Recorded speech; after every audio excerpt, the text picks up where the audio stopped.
Batting ব্যর্থতা, শুধুমাত্র batting ব্যর্থতার কারণে আজকের ম্যাচটা আমরা হারিয়ে গেছি। যেই পিচে রান হওয়ার কথা 170 থেকে 180, ওই পিচে 140 রানে আমাদের ব্যাটাররা গোলাই গেছে।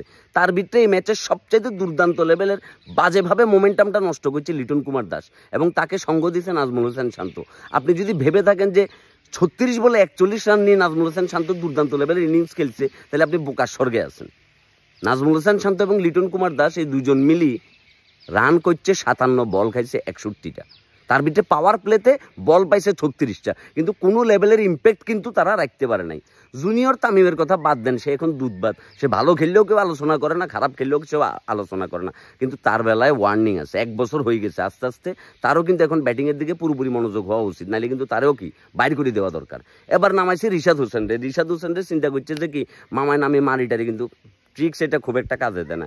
এই যে মাহাদিরে নিছেন, কোনো ইম্প্যাক্ট রাখতে পারে না। প্রথম বলে কি ডাক, ডাইরেক্ট গোল্ডেন ডাক মারি দিছে। মাহমুদুল্লাহ ভাই, সাকিব ভাই, কেউ কোনো কিছু করতে পারে না। লাস্টের দিকে যাই রান লয় কন তাসকিন আহমেদ, জুনিয়র সাকিব, তারা দুজনে মিলে 17 রান আনার কারণে একখানা কোনো একটা উপকার হয়েছে হালকা করি। অথচ এই সেম পিচেই সাউথ আফ্রিকা কি লেভেলের মারা মারছিল যুক্তরাষ্ট্রে। আবার যুক্তরাষ্ট্র যখন কি রান চেস করে বেলায় ব্যাটিং করতে নেমছে, মাত্র 18 রানে তারা ম্যাচটা হারিয়ে গেছে। 176 রান কিন্তু তাদের ব্যাটসম্যানরাও করে ফেলছে, দুর্দান্ত লেভেলের ফিডানো ফিডাইছে। তো সেই জায়গায় আমাদের বলাররা কি করব? প্রত্যেক ম্যাচ কি বলাররা আপনাদেরকে জিতে দিব? অলরেডি লাস্ট যে 4টা ম্যাচ খেলছেন, বলারদের ইম্প্যাক্টের কারণে তো ম্যাচটা আমরা জিতে গেছি। এটা তো পুরোপুরি একটা স্পটিং একটা সারফেস ছিল, আর এই সারফেসে ব্যাটাররা যদি ব্যাটিং করতে ব্যর্থ হয়, তাহলে এখানে বলারদের কোনো কিছু করবার নাই। যদি 170 কিংবা 180 রান, 170 রানও যদি হইতো, আমাদের বলাররা কিন্তু ফাইট দেওয়ার চেষ্টা করতো। বল হাতে মাহাদি হাসান কোনো কিছু করতে পারে না, একমাত্র রিশাদ ছাড়া আর কেউ কিন্তু খুব একটা ইম্প্যাক্ট রাখতে পারে না। মুস্তাফিজ 1 ওভার করে আসতে করে কি মামা মনে করছে না, ইন্দি তাসকিন আহমেদ রান দিয়ে ফেলছে। জুনিয়র সাকিব 1 ওভার করে আর বল করে না, ঠিক আছে। আমাদের সিনিয়র সাকিব ভাইয়া সে তো বলই করতে আসনো।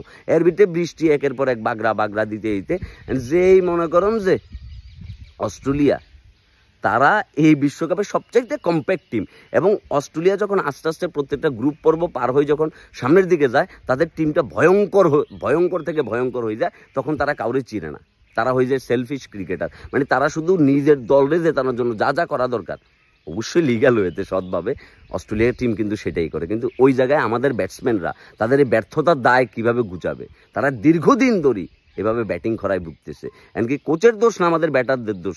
কোচ তো আগে থেকে টেকনিক শিখিয়ে দিচ্ছে, এখন ব্যাটসম্যানরা নামার পরে এই যে লিটন কুমার দাস আর নাজমুল হোসেন শান্ত, তারা দিন শেষে ব্যর্থ। তো সেখানে বলারদেরকে আপনি কি বলবেন?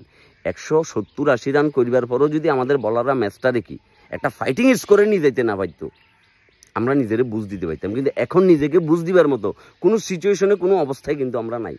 কারণ যা হয়েছে, কি হয়েছে, সেটা আপনারা সব কিছু নিজের চোখেই দেখছেন। সাউথ আফ্রিকা আর যুক্তরাষ্ট্রের ম্যাচটারে জাস্ট দেখেন, আর অস্ট্রেলিয়ার সাথে আমাদের ম্যাচটারে দেখেন। অস্ট্রেলিয়ার টসে জিতি আমাদেরকে ব্যাট করতে পাঠাইছে, কিন্তু আমাদের ব্যাটাররা ব্যর্থ হয়েছে খুব বাজেভাবে। পাওয়ার প্লে তো কোনো ঘোড়ার ডিমও করতে পারে না, উল্টা বল টল খাই এমন অবস্থা রাখি গেছে। তাইলে তারা যদি 61 বলে যদি 57 রান নেয়, বাকি 59 বলে কিন্তু 80+ রান এসছে।